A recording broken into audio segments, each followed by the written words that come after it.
Good morning, students of English department. Now I speak on less known writer Zulfikar Ghose, whom I met in Dhanyaloka in 1996. Zulfikar Ghose was born on 13th March 1935. He was a Pakistani American novelist, poet, and essayist. His works are primarily magical realism, blending fantasy and harsh realism. Born in Sialkot, Punjab, which was in British India before independence and the partition, Ghose grew up as a Muslim. His father, Khwaja Muhammad Ghose, was a small businessman. In 1942, during the Second World War, the family moved to Bombay, now Mumbai. After the partition of undivided India into Pakistan and India, Ghose and family emigrated to England. He graduated from Keele University in 1959 after attending Sloane School. He went for teaching Ailing Maid School in London.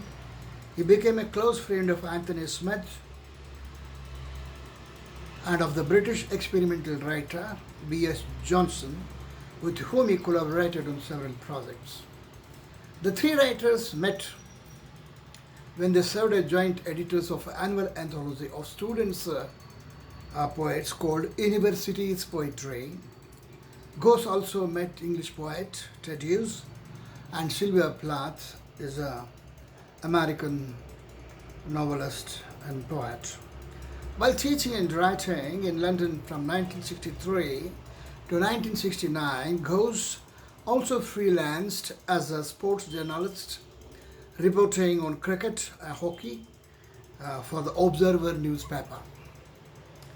Two collections of poetry were published, The Rose of India in 1964 and Jets from Orange in 1967, as well as an autobiography called Confessions of a Native Alien. It was published in 1965. His first two novels, The Contradictions and The Murder of Aziz Khan. The former was published in 1966 and the latter was 1969. The Contradictions explores difference between Western and Eastern attitudes and ways of life. In The Murder of Aziz Khan is the second novel. A small farmer tries to save his traditional land from greedy developers. In 1964, Ghose married Helena de Fontaine, an artist from Brazil, a country he later used as setting for 6 of his novels. He moved from London to the United States in 1969 to teach the University of Texas in Austin, where he taught English literature and creative writing until his retirement as a professor emeritus in 2007. Ghose became a US citizen in 2004, and in the 1970s he published his trilogy, The Incredible Brazilian, which had international repute. It was praised by American writer Thomas Berger, who called it a picturesque prose epic of Brazilian history. American travel writer and novelist Paul Thoreau called the book a considerable feat of imagination. The trilogy, comprising The Native, published in 1972, The Beautiful Empire 1975, and A Different World in 1978. All three put together make the trilogy. It presents the picturesque adventures, often violent and sexually perverse, of a man who goes through several circumstances.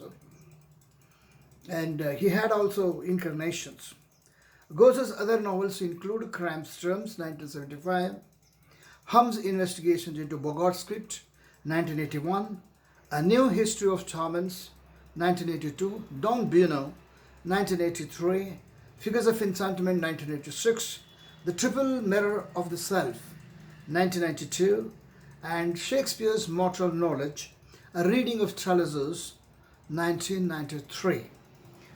Ghose wrote many poems as well as fictional and non-fictional works of prose. His books of poetry include The Violent West, the 1972, A Memory of Asia, 1984, and selected poems. He wrote short stories, novels, and 5 books of literary criticism. Ghose's poems, including those in The Loss of India, which was published in 1964, Selected Poems 1991, and 50 poems in 2010, are often about level travels and memories of self-aware alien. The Beckett's Company, which was published in 2009, is a collection of personal literary essays. His work has been translated into many languages, largely considered a writer's writer who achieved commercial literature.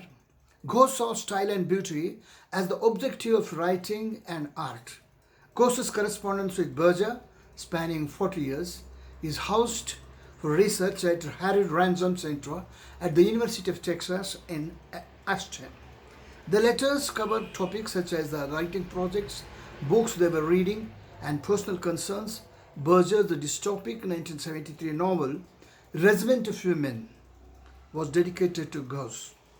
The Zulfikar Ghose collection at Harry Ransom Center includes poetry from The Loss of India, Jets from Orange, and other poems and work from that era.